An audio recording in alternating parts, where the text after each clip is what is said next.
Y'all were telling me Subaru, he's so weak. But like, yo, my nigga, I don't think he that weak when he got Betty as his contracted spirit, bro. Yo, Regulus corny ass, come see Subaru.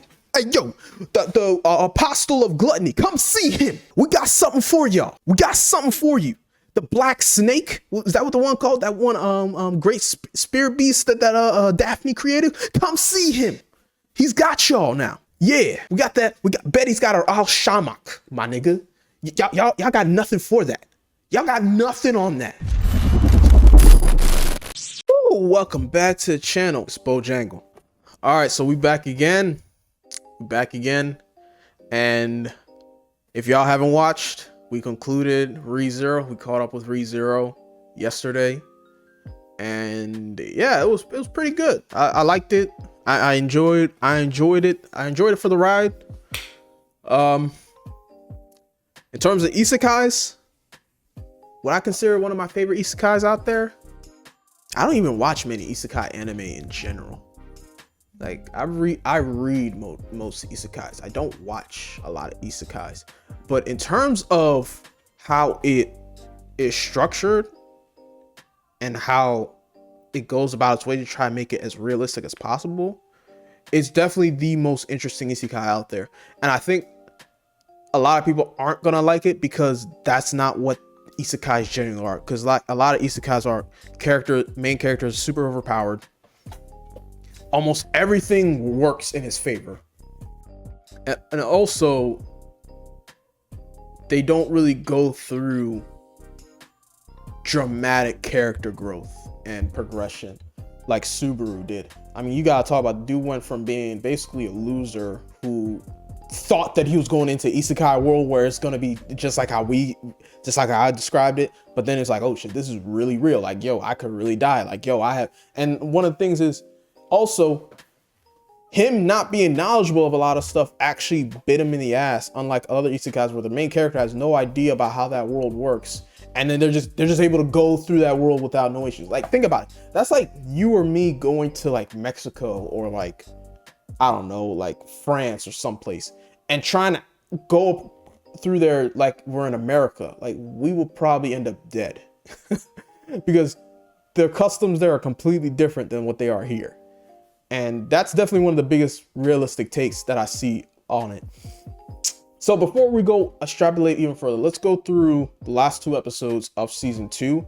There's a lot of stuff that I wanted to say in there, and I saw some comments from people that were talking about it, and I just want to say, like, yo, I saw what you were saying. All right, so first thing, I saw one comment where someone was like, yo, he mentioned Pleiades, and I just want to say right now, I literally just said that out of random because you already know the show takes a lot of inspiration from the constellations, and it just reminded me of Yu-Gi-Oh, because there's this Yu-Gi-Oh card called Constellar Pleiades, and I literally said that because it just reminded me of Pleiades. That's literally why I said that. So if you think it's something else in there, something about the story, it's just a coincidence, because I was just thinking of the Yu-Gi-Oh card. It's kind of weird, yeah, but that's what I was thinking about. All right, so the second thing was about one of the Ryuzu clones sounding exactly like Echidna. I picked up on that, and I was just like, wait a minute, that bitch sounds like Echidna.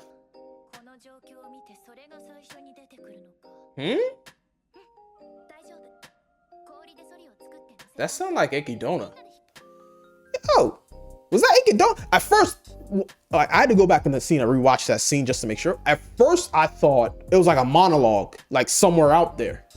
But then as I noticed, like, she didn't say anything really. She was just talking in her head, kind of. And I'm like, that sound like Echidna. And then I realized, nigga, that's Echidna. So, Echidna was able to transfer her soul into one of the Ryuzu clones. And now she is out there in the real world now. She finally completed her mission. Shit, it's about to get mad interesting now. It's about to get super freaking interesting about that. And I'm guessing she needed Emilia to pass the test in order to release her soul so she can inhabit the Ryuzu clone. So now I think it was Shima she got inside of. Was it Shima? Yeah, Shima. So now Shima's gone. She's completely taken over Shima's body. It's fucked up. Because Shima is Garfield's grandma, basically. It's fucked up. All right, the next thing is the Echidna that we saw at the graveyard looks completely different from the Echidna we saw at the tea party. What the fuck is up with that? Like, what is up with that? And now it makes sense why they weren't showing her face at all, because the viewers would have instantly realized, like, yo, this chick does not look like the chick we saw at the tea party. Now, I got a couple theories upon that. And like, my biggest theory is, hold on. Let me explain why I made that theory. Okay, so they look different. And one of the things I peeped very quickly during the flashbacks with Roosevelt and Betty, the Echidna from their perspective was completely different from the Echidna that Subaru saw. Now, it could be because from their eyes, she looked compassionate and caring, when in reality, she wasn't like that at all. And it kind of got explained on Subaru's side when Subaru asked her, why did you tell her to look for that person? Why did you tell her to stay there for 400 years? From their side, she was kind and compassionate. She was concerned about Roosevelt taking on Hector.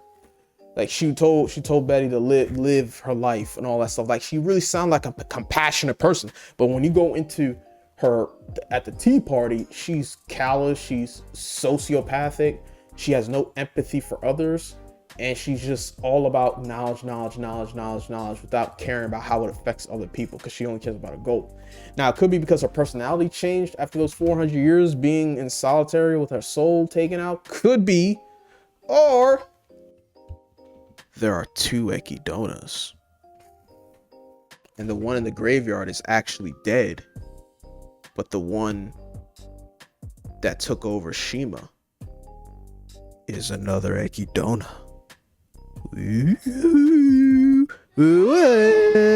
Hold on, let me do that shit that they do in the show.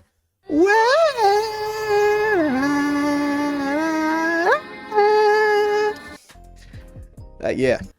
Hey, man. Hey. Could be wrong.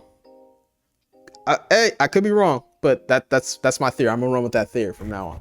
All right, so we don't have to get into the Minerva being Amelia's mom. She's not.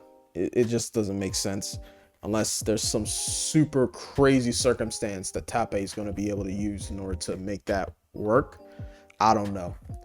The next part I want to talk about is what I expect for Arc 5, season 3. Now I'm hearing I saw it online as well when I was reading up on some stuff, because I wanted to read up on the Subaru's powers, and I think I might have spoiled myself into some of them, because there was some stuff I read and I'm like, wait, what the fuck is this? Like, one of them I read was like something lion, and I was like, what the fuck is that? Let me stop reading, because I feel like that's probably a power he's gonna get in the future. Was it lion or something? I don't know. Anyway, like, people are saying Arc 5 is gonna be straight fire. Like, it's gonna be a lot of action, light fights, and can't wait to see that. And oh yeah, y'all were telling me Subaru, he's so weak. But like, yo, my nigga, I don't think he that weak when he got Betty as his contracted spirit, bro. Yo, Regulus corny ass, come see Subaru. Hey, yo, the apostle of gluttony, come see him. We got something for y'all. We got something for you. The black snake, is that what the one called? That one great spear beast that Daphne created? Come see him. He's got y'all now. Yeah, we got that. Betty's got her Al Shamak, my nigga. Y'all got nothing for that.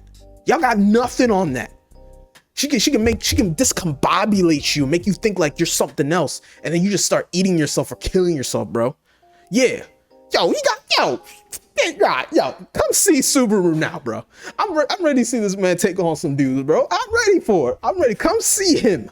Okay, I can't wait to see it, bro. Yo, come get that Regulus corny ass dude. All right, come see him.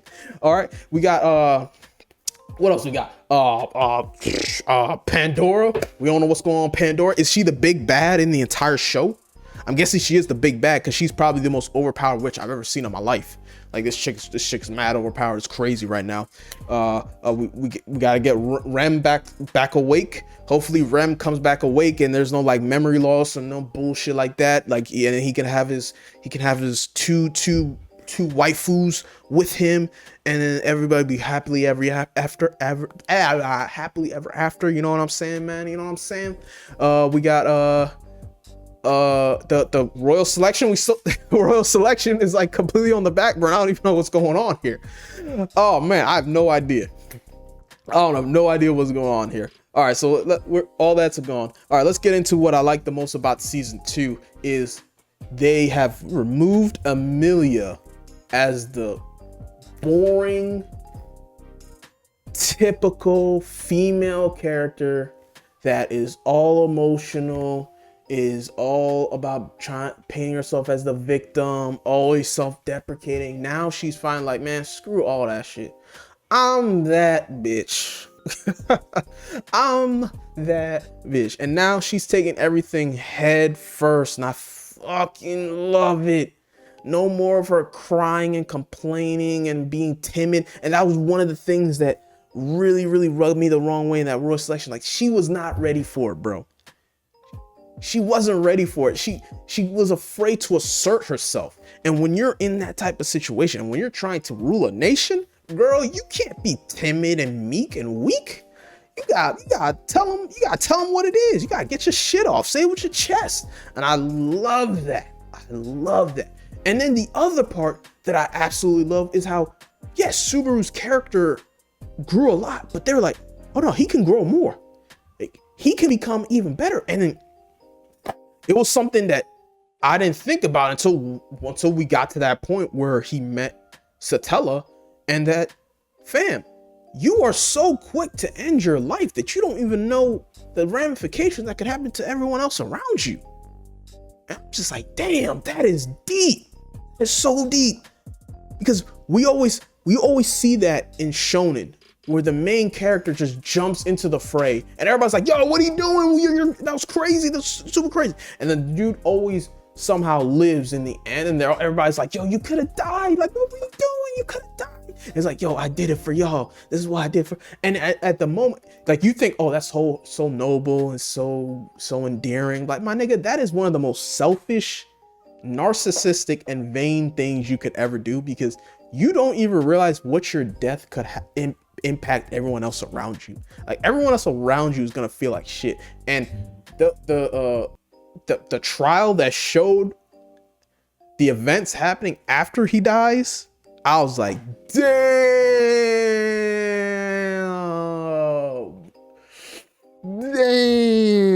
that could happen, bro. That could happen. And it would have led into just some shit. It really did, man. It really did. All right, next thing is I have to give apology to Conti.